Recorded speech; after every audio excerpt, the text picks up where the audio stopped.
All right. Welcome to Spirit River Podcast, where every day is a good day. Today, I have the great honor to interview and visit yet again my dear friend Linda Kroll. Linda is a therapist, mediator, attorney, and Chopra certified master teacher. I did not know this. She's the founder of Compassionate Mediation and Self-Led Divorce, blending psychology, spirituality, and practical guidance to help individuals and couples heal, grow, and transform their relationships. And you're a best-selling author as well.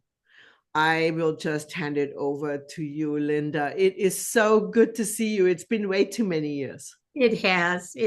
And it was so nice catching up with you and hearing about your marriage and all the stuff that you're creating in the world. So it's just an honor that you invited me, and wherever you'd like me to go on this interview, I'd love to offer feedback on any questions you have for me. So is there a place you'd like us to start? And I'll start off from there. Well, you always said you're never too old to share your dream.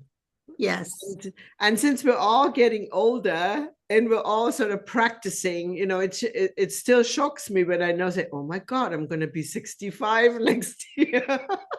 And you're just slightly, a tiny bit. I'm almost a generation older. So as I'm practicing saying this, so I get used to it, but I'm going to be 80 next year.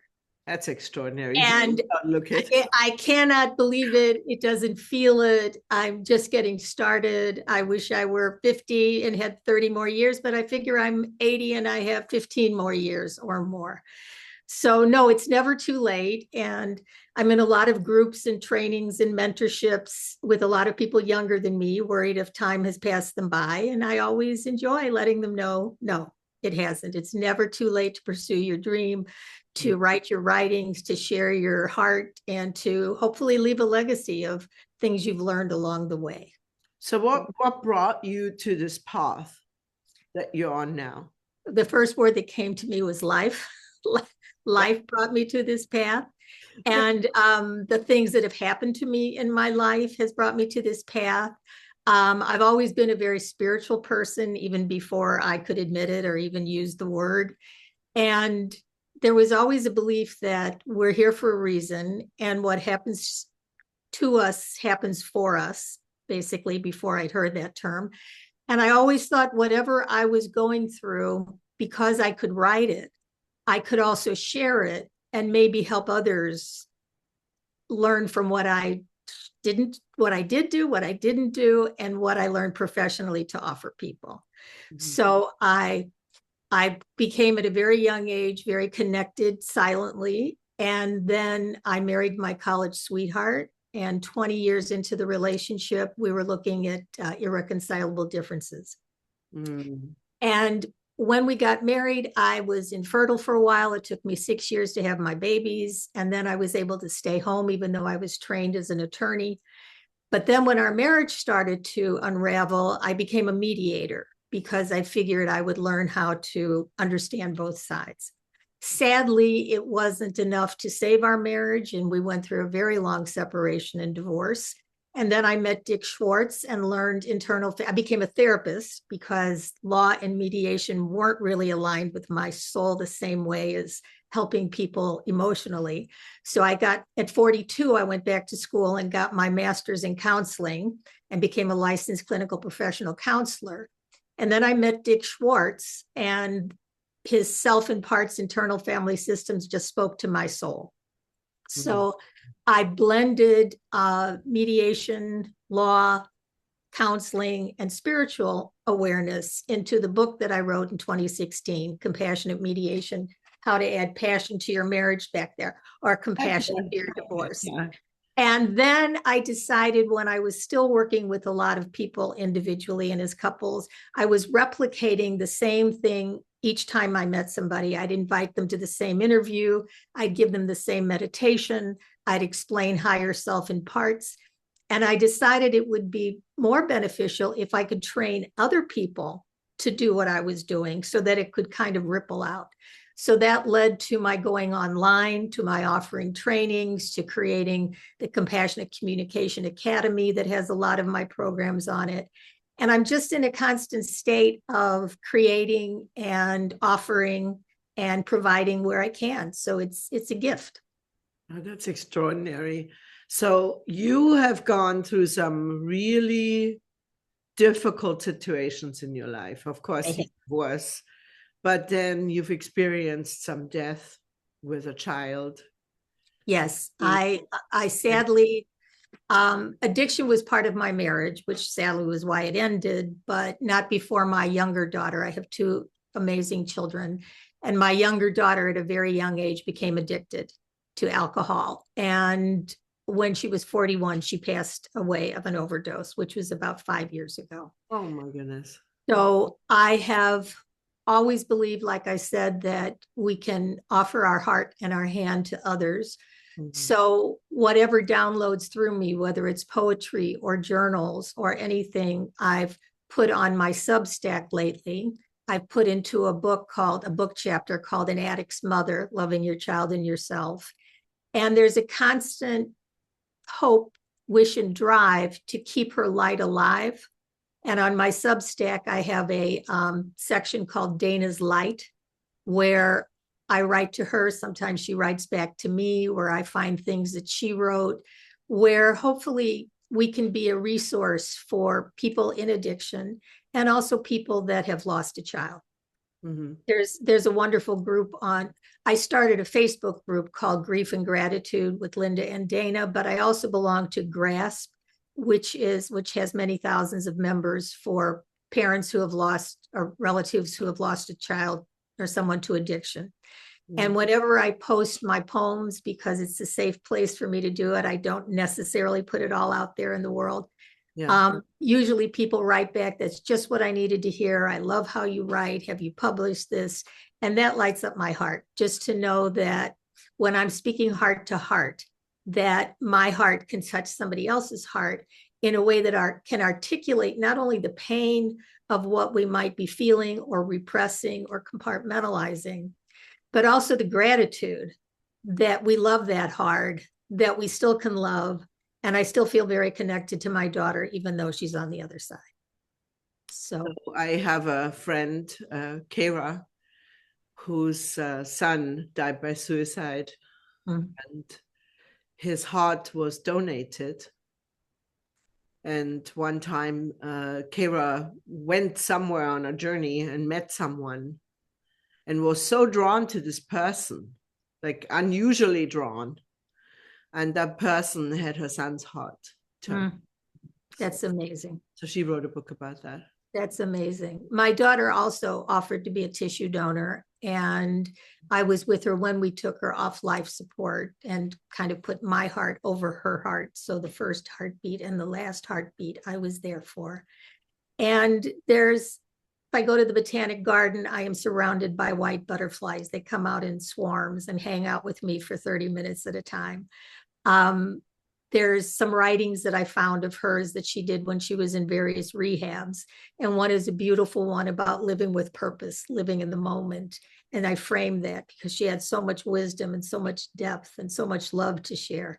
So I consider it part of my dharma, part of my purpose to finish those books, get those posts out there, reach the people that her words and my words might help. And I love doing it when I focus on it. How do you communicate? Are you able to speak with her on the other side, or? Yeah, I'll say yes. I'll say yes. Yeah. And when I was 15 and my grandfather died, I think I spoke to him more on the other side than I did when I lived 3 houses down from him. Yeah. And I believe we're all angels and guides. We're all channels of love and beacons of light. Mm-hmm. And we all have the ability to tune in. We don't always believe it. Yeah. And I tell when my daughter died, my brother, who thinks I'm a little booga booga on the spiritual side, doesn't quite have my same leanings. When my daughter died and he was so distraught, as was I, but I still had my spirituality and my faith to help me. And I asked him just to lean into I've always thought that there was this table in the sky where all of our loved ones sit around the table and eat what they want, play cards and laugh. And that table is waiting for us. And that table is where my daughter went. And sadly, 3 months after she passed, her father, my ex-husband, passed. Oh. So they were together.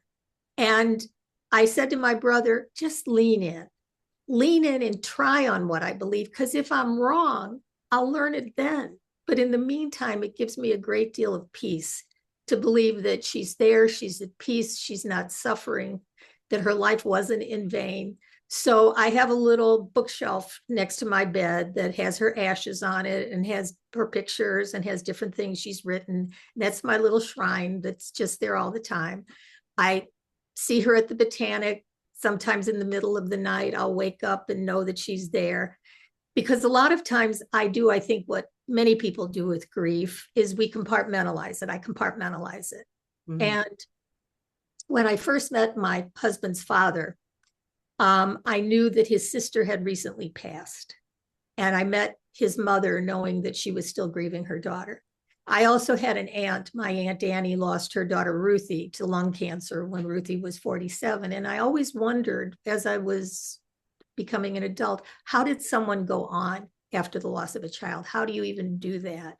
Yeah. And there's a part of me sometimes that wonders if I'm spiritually bypassing. But then in the middle of the night, when it hits me and I get up and I cry and I write and I post, I realize I'm in touch with the grief when I need to be. And most of the rest of the time, I'm in touch with the gratitude of having had her, still feeling connected to her, still feeling like I'm channeling right now what she wants me to say and what she wants me to share. Well, that's given you a lot of strength, really. It really does. The other side. It really does. It's difficult sometimes for me. I mean, I'm careful when I speak with people about my own near-death experience because I don't really believe we die. Well, I know we don't die because I was over on the other side and went there many times. And so I feel excited about leaving my body at some point because I know, at least I feel I know where I'm going.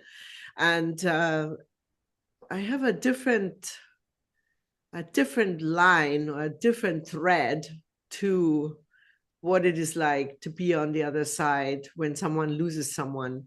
And I've lost so many people in my life that were close to me. And I never felt that they left me. In the moment, there's that grief. And I have moments where I really miss them. But like you spoke with your grandfather after he died, even though he lived down the street. I had the exact same experience with my grandfather. He couldn't relate to me. And in fact, he came through one day and that was my very first visit in London. I was a super young girl, like 19 years old. I went to a medium reluctantly. Someone sent me there. And they said, who is this old man that died of a heart attack in Munich? And I just almost fell off the chair because it was my grandfather who had just passed away. Yes. And the first thing he said was how he regretted not being closer to me because he had put the boys in first line, he was that generation of Germans, right. Growing up in Bavaria, Munich, and boys were way more important than the girls. The girls were kind of in the back burner. And so it was really nice when I returned to Munich and went to the cemetery and had a conversation with him. And after that, I realized that I didn't have to go to the cemetery to have the conversation, that I could have it anywhere and everywhere. Yes. And that was really cool. I agree. And I've even had conversations with my former husband. And we had some rocky times after the divorce, but you can still connect, forgive, and heal, I think, even after death, if you're open to that. Yeah, absolutely. My ex-husband passed away 2 years ago, and he was quite angry with me for many years. And I really don't even know why exactly he was so angry with me. Maybe because, I left, and he was 20 years older, and we met in India. And he's never left. I still feel him in the house every morning. And I even have a picture up of us on my bed, on my nightstand, because there was something that I had to finish that I felt that he needed to know that I never held a grudge, ever. Right. And I still feel it. And I feel like he's following me around in the kitchen. So I had a friend over who sees dead people, deceased people. She sees them. She sees the shadows. She said, who are the 4 men that are always following around in the kitchen, especially when you're cooking? That's great. Yeah, I totally believe that. I believe all of it. Yeah. So my house is full of spirits. It seems like last night, it's allergy season, so I had a little tickle in my nose and I got up super early. My cat Bella scratched at the door, so I got up and I come out and I light candles and I'm like, okay, who's here? And I just tune in to who's in the living room with me and all the folks that have crossed over and so many friends. So I think it's wonderful, Linda, that you are doing all this work for people to help them with grief and especially losing your child.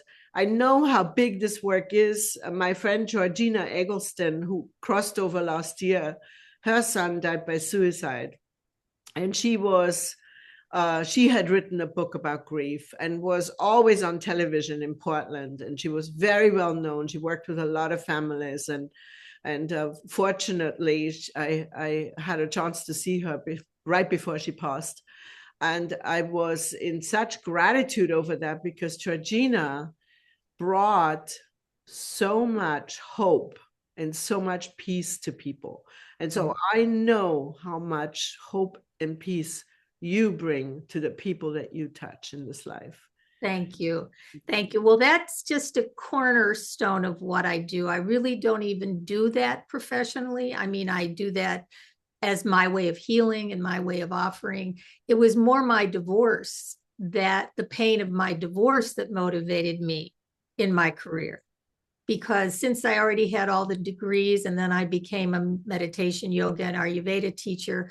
So because of the pain of my own divorce, because we were in limbo for many years, we were separated for many years, and there was nobody at the time that could help us look at what we were feeling, process it, heal from that, deal with addiction and what that was bringing, but also look at the possibility of a divorce before we went in that direction. Because it was either you stayed in marriage counseling and you worked on a marriage that wasn't working, or you decided to get divorced. There was no middle ground.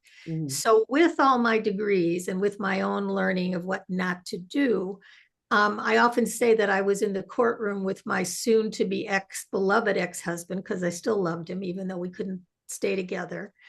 And I told myself there had to be a better way. There had to be a better way for 2 people who once loved each other and promised to love each other forever to end their union.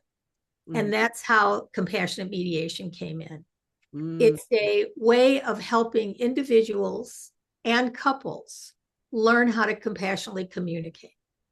Because when you help them get to their best self, that spiritual, calm presence inside, and let go of all the judgments that they're carrying, you shouldn't, you should have, etc., and unburden all the pain that they've caused each other or had from their past, they can relate from their heart.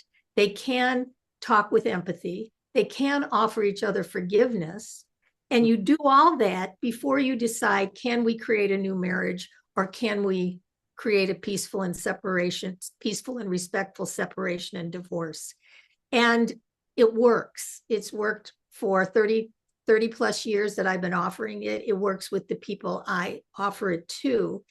And it's a new paradigm for conflict resolution, because in marriage counseling, people think they have to just talk about the marriage. And if they've thought of leaving, it's not fair. They can't do it. So they stay in limbo. They don't talk about what they're really feeling. Therapists go around in circles. They often don't ask the main question of, do you want to stay? Yeah. They're kind of afraid to hear the answer. No, I don't want to stay. Oh no, I've got to refer them out. They're, mediator, attorney, but they don't have to refer them out, because when they have the skills that I put into my certification, which I teach, they get all the tools that I've developed and can offer it to their clients. So I created a compassionate mediation program for individuals and couples that's basically 6 hours of my talking to them. I created a certification for training for professionals. And it's my hope that someday those will take on a life of their own, and anybody that has conflict can avail themselves of the program, of the book, of the Substack writings, of the YouTube videos, and say, I learned something from that 2 minutes or 5 minutes or however long I spent. So I'm up there every day, some days waking up like, and why am I doing this still? Why am I not traveling more or working less or spending more time with my grandchildren before they're totally age out? And I keep coming back and starting over and just keep on keeping on. Well, that's fantastic. There are so many people that have really no skill set for that, because they fall so deeply into the emotional, sort of reactionary thing, like my ex-husband did for sure. For many, many years, he was, it was not possible to sit down with him or get him to counseling. Yeah. He just flat out refuse. And I said, okay, now I got you. Now you can't refuse. You have to listen to me now that you're on the other side. Wouldn't it have been really nice if we could have done this while you were still in a body? Yeah. I think when we do our own work, we can still do the healing on our side. And once we change the energy on our side, it also infuses wherever they are with that forgiveness. Because I often talk about putting a spiritual graft on our ego's wounds, that much of our wounds are caused by our ego's needs to be in control, to be right, to have our expectations met. And when that doesn't happen, which it always doesn't happen at some point, we can either keep beating our head against the wall and get depressed and use drugs or whatever we need to do to numb, or we shift into a more spiritual perspective. And the graft, G-R-A-F-T, is like a skin graft, where the ego is hurting. You take G is for gratitude. Be thankful for what is, even if you're getting divorced, thankful for the children if you have them, thankful for the assets that you've accrued, thank them for the experiences you've had. The R-A is radical acceptance. It's even different than unconditional love. It just says, I am here to be present to what is. The F is forgiveness of yourself and the other person, and the T is trust, that your higher self, God, the universe, your therapist, people that love you will be there to help you move forward. And I just did this morning. I was upset about something that someone did or didn't do that I knew I had to get my nose back in joint. And I just remembered, okay, let's be grateful. Let's radically accept the situation. Let's forgive them and me, and let's trust everything will work out. And that did allow me to shift my attitude from what it might have been to feeling better. So that spiritual stuff works, is what I find a lot. And then there's detachment as well. Yes. Yeah. And oftentimes people don't know the difference between detachment and cutoff. Yes. Because a cutoff can be very hard to maintain. It means you have to keep your wall up around your heart. You have to keep your filters up through which you're judging the other person or judging yourself. And it causes you to maintain that defensiveness, which most people don't want to do because they're good people, they're open-hearted, they just want to be present. So cutoffs require you to kind of get angry and sustain your reasons and your stories, where detachment says, we can unenmesh, we don't have to be codependent, we can unenmesh, we can let the other person be who they are, we can be who they are, we are.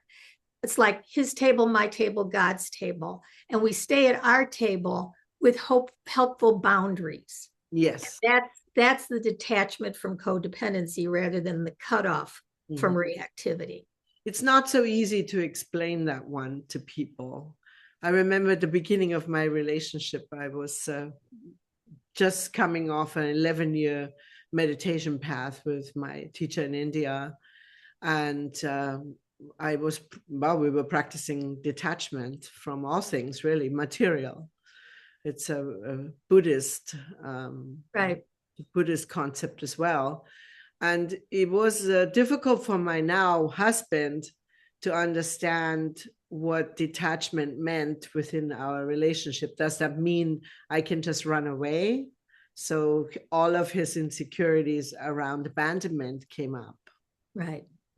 Because he no longer was, now with someone who kept controlling and pulling back or pulling the leash. Right.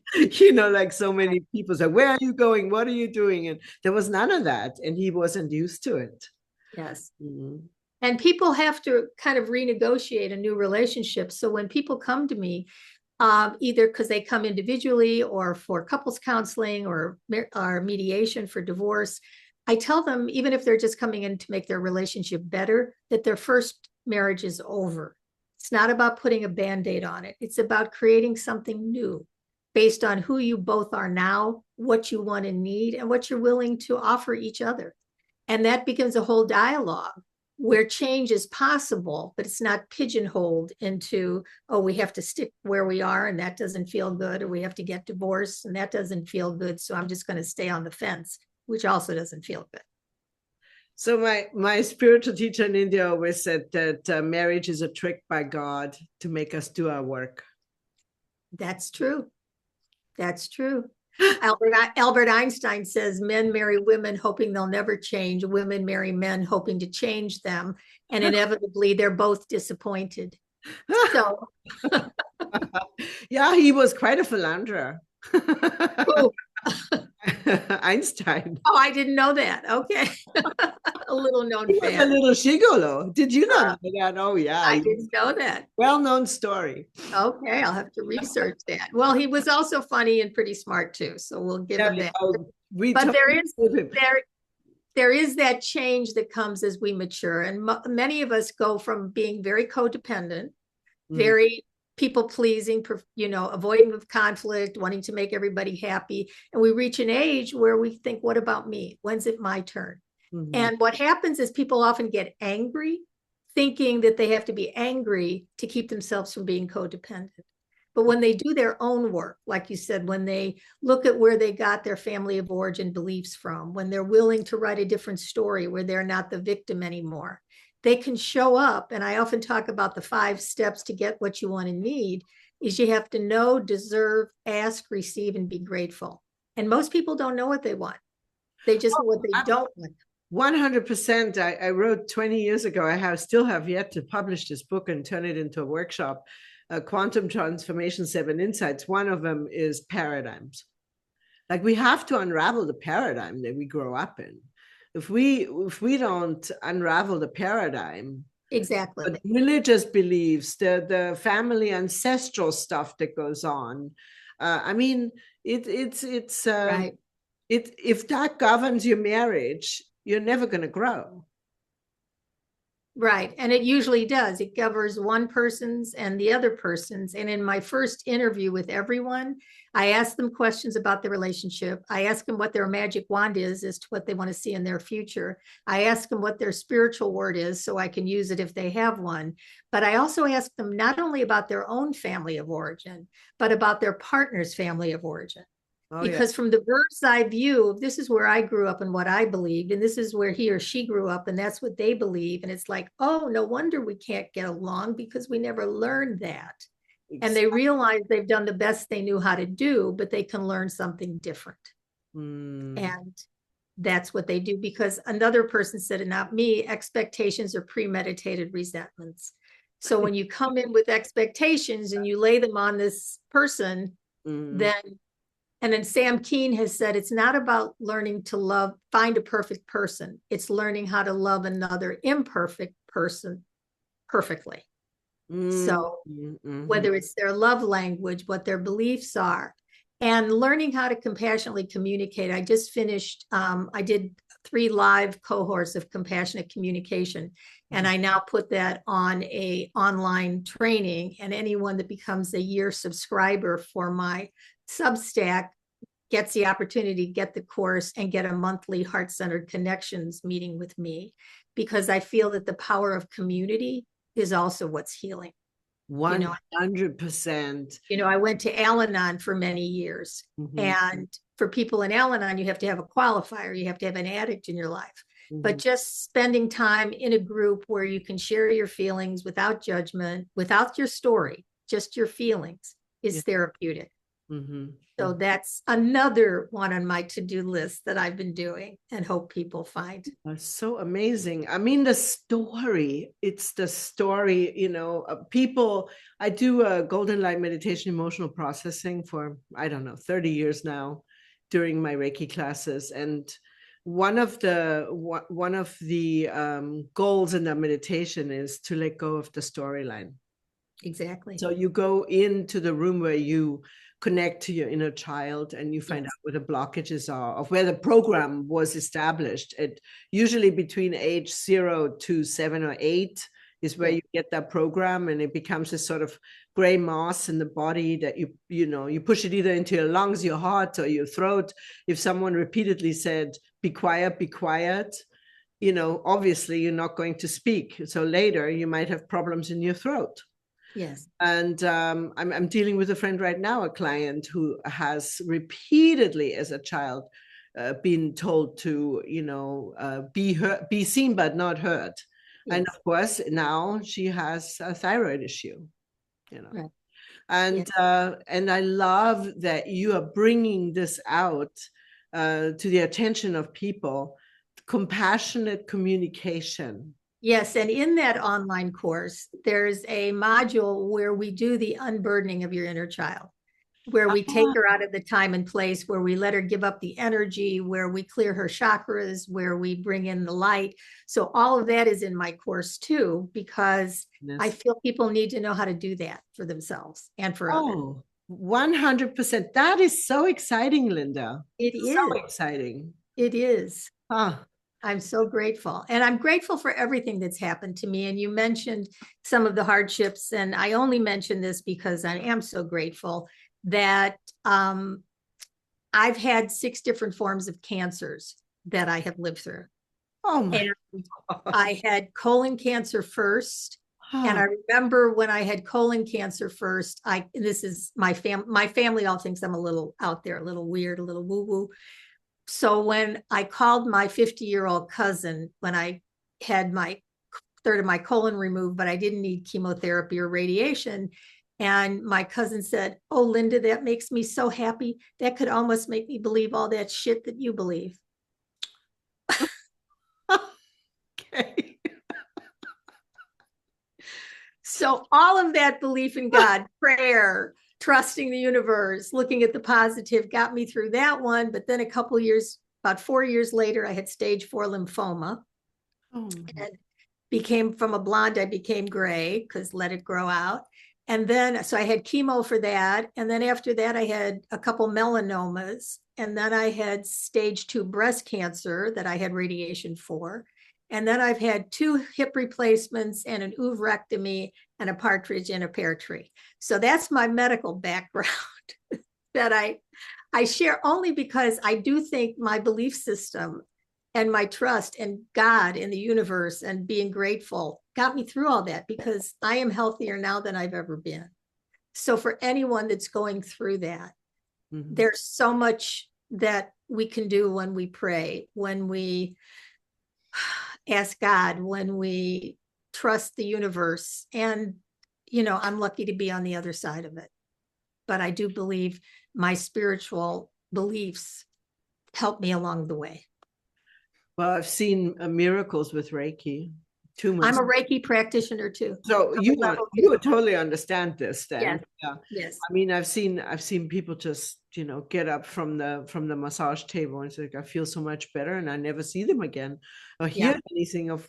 I've had people have complete transformations, tumors disappearing, migraines gone, cancer's gone. Yes. Nobody knows why or how it exactly works. It's a miracle. It's a transformation. It's a cellular transformation with light and sound. And Reiki is light and sound. It's a frequency.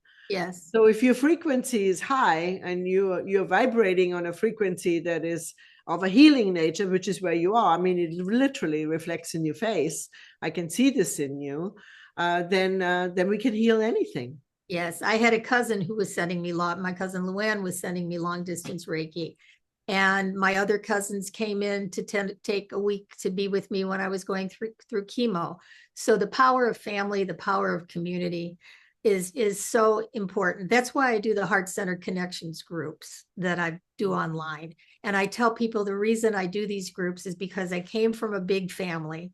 And what we would do, we still do, there's 13 first cousins. We're in our 70s, 80s, and 90s now. And we still gather around the table when we're together and we share our stories. And it's kind of like, what's your problem? And sometimes the problem is funny, sometimes it's serious, but just having the camaraderie, the connection, the compassionate witnessing, the safe place to be is so therapeutic.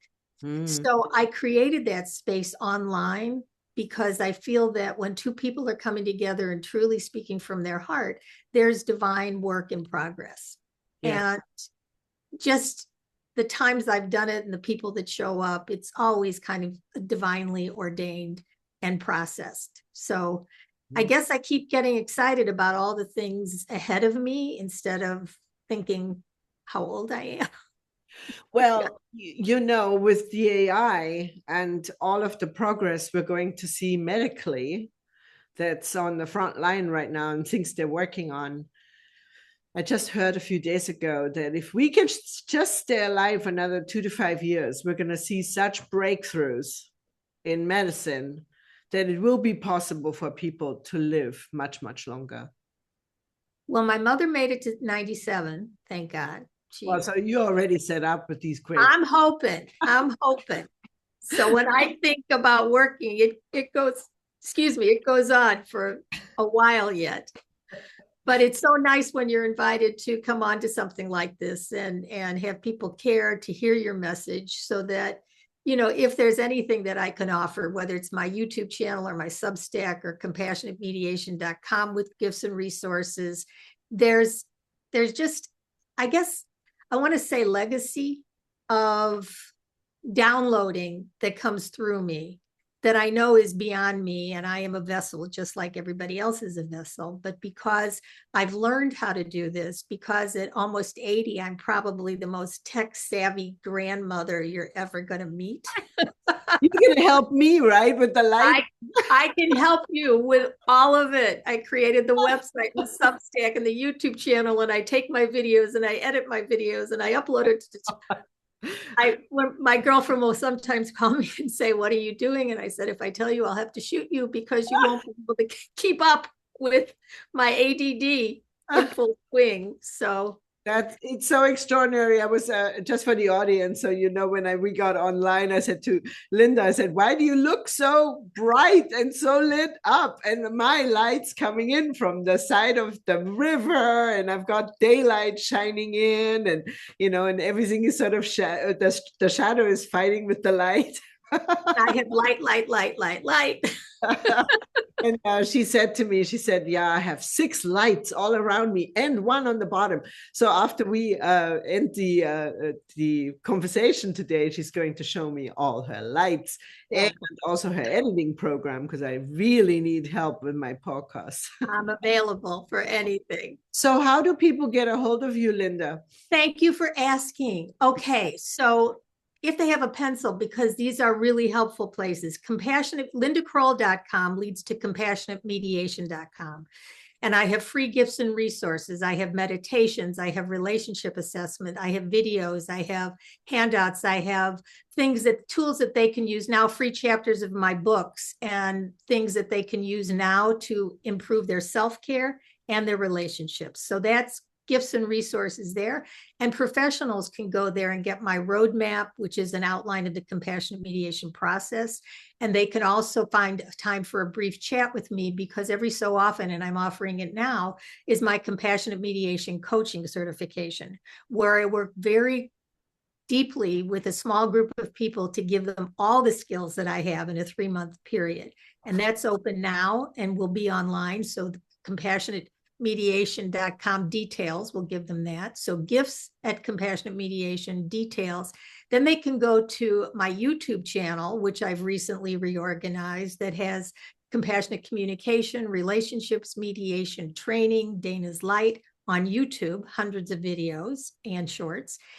And then on my Substack, Heart-Centered Connections, that's where you'll find my writings on relationships, divorce, addiction, loss, Dana's Light. You'll find my compassionate communication course, my Heart-Centered Connections meetings, and just creating a community where people who are aligned emotionally, spiritually, are looking for a place to connect. That's what I'm hoping, that we're each lights, like I said, channels of love and beacons of light. And when we go into our heart and connect our heart light with the lights of others, we can synergistically illuminate the world. That's what the world needs.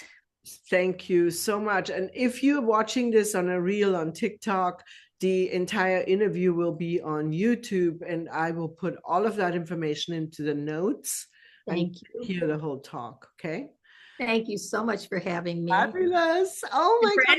For anybody that's still here, thanks for hanging out to be here till the end. And what a treat. I'd love to connect and stay connected. Oh, I wish I lived closer to you. So Me too. Pop over and visit. Well, it's YouTube and Zoom makes it a small world. So we will connect again. And hopefully with those of you watching, I'll connect with you too.